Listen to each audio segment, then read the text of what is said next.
So ensuring that we can innovate, create new products that serve different segments and in affordable ways, making sure we can reduce the costs of banking, that would really help us provide even greater access. We've seen financial inclusion grow over the years as banks have adopted different modes of providing services to clients, the most recent of which is obviously the mobile channel, which I'm proud to say I&M is very good at delivering.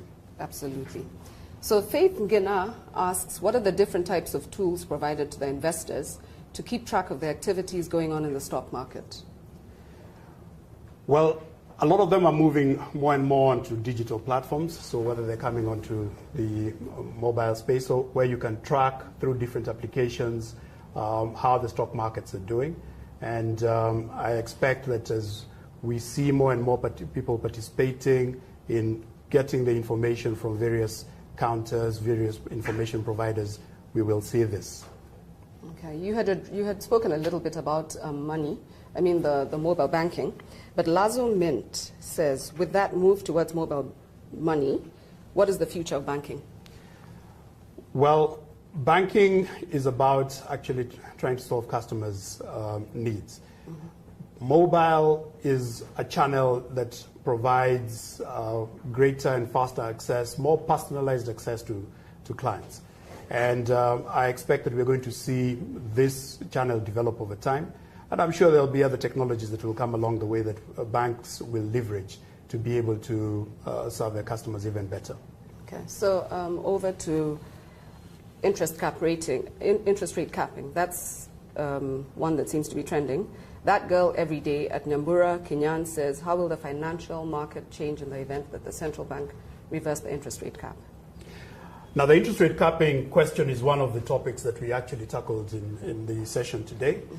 And there's a lot of interest in that particular space. What is important for everybody to understand is that banks are very keen to make sure that we have affordable finance for our clients.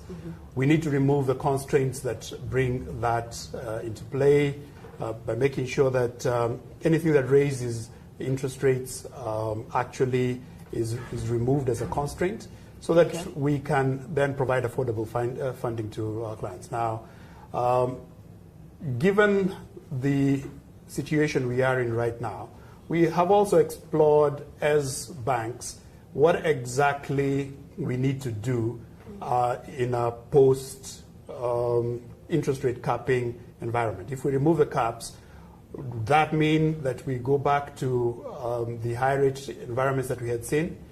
I don't expect that that will be the case. I would expect that we will see that banks have understood what the message was in that policy change, and that we have taken steps to self-regulate as well as work with the regulators to ensure that we have an environment where we can actually provide affordable financial services to our clients. So you're going to see that you won't expect an upward movement. What you will see is greater focus on the actual risks that our customers actually face and inform their risk profile.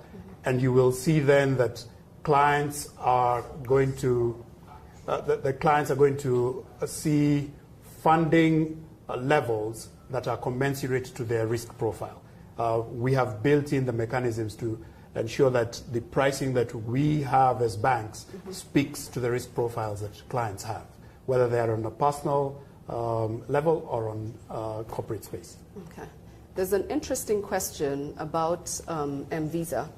So Elizabeth Jambi asks, speaking of innovation and development, why have most banks been slow to adopt M-Visa?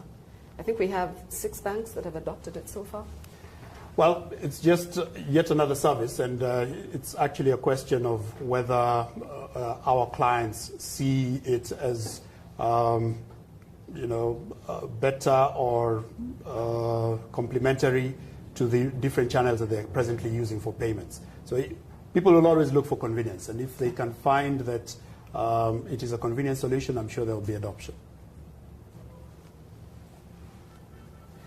We also had the opportunity to tackle other questions in the chart, and this included upcoming regulation like the IFRS 9, and this is something that I was pleased to see people are actually looking at. It is going to be coming into place in 2018. Banks are getting ready, and we are working hard and obviously talking to our regulators and our auditors to make sure that we have put this in place. There was a lot of discussion about innovation as well, and lots of references to blockchain, digital banking, all of which are likely to really change the landscape for the provision of services. We've seen non-traditional players get into the what were traditional banking spaces like payments, and all of this is great for the final consumers. So it's really good to see the focus on how technology is going to be shaping our banking services. We also had some discussions about trust and whether banks can continue to be trusted given the recent challenges we've had in our markets. Yes. I think that we should appreciate that the banks take this very seriously. We are a community of banks, and we know that any challenges that are posed by one player mean that the entire industry is actually seen as being untrustworthy. So self-regulation is becoming a very important part of our future.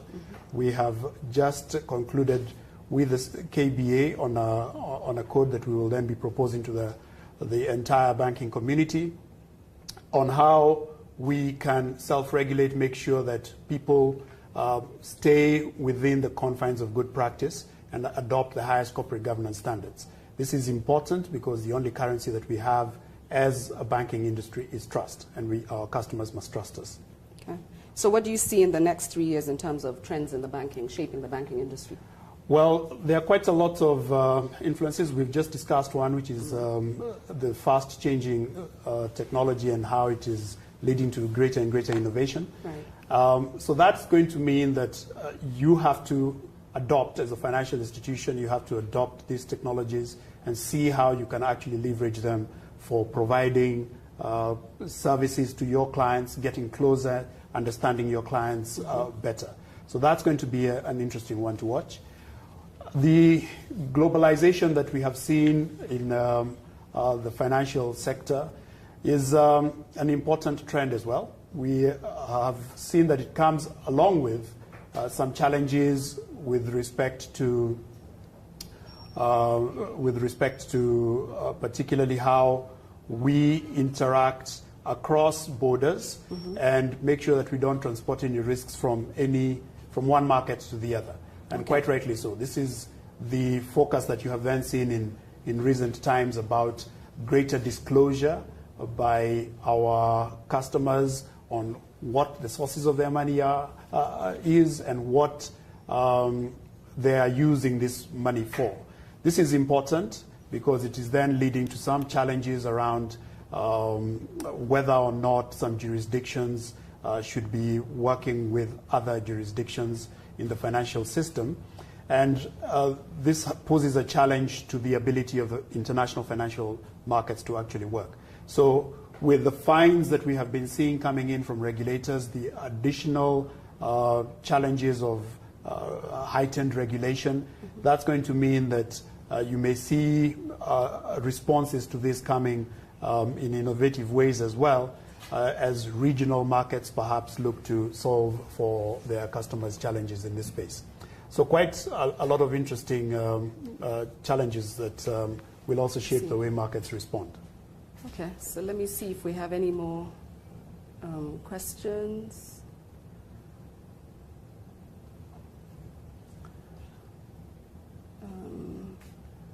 So Big Deal asks, what is the role of digital marketing in financial markets?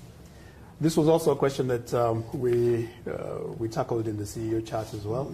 And the real focus of digital is to get to understand your customers better, and to use the digital space to understand your customers predict what they're likely to be using next or what is appropriate for them, and actually, if you like, tailor-make for them the solutions that they need to use. So I see digital marketing actually growing quite strongly.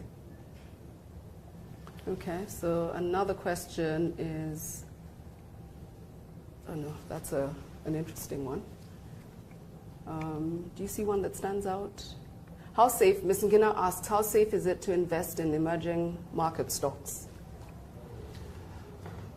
Well, the reality is that you tend to get better returns in riskier markets. Mm-hmm. The important thing is to be able to do your homework and understand what safeguards there are to containing any risks that arise from investing in these markets. But you always have to take the view that you need to be informed about what you're getting into. Okay, Ms. Ngina seems to be a popular one. She also asks, what are the parameters that allow the user to know about the stock market being tax-free or taxable? There's a lot of information that's put out by various bodies, including the Capital Markets Authority, the Nairobi Stock Exchange, the government itself. Mm-hmm. You have a lot of banks that also offer investment advisory services. So getting this information is not a difficult task. Okay. Well, I think time's up. So yes, so thank you. I'm glad that we had an opportunity to further interact with our audience. As we say, we like being partners for our stakeholders as they seek to grow. So I'm glad that we got the opportunity to really share with them how we are doing this at I&M and what the industry broadly is doing. Yeah. Thank you very much for tuning in. And you can also access our YouTube page or KBA's to catch this interview. Thank you so much. Thanks. Whew. Right. So, big boo-boo. No, it's okay. Simar, let me call you back in 2 minutes.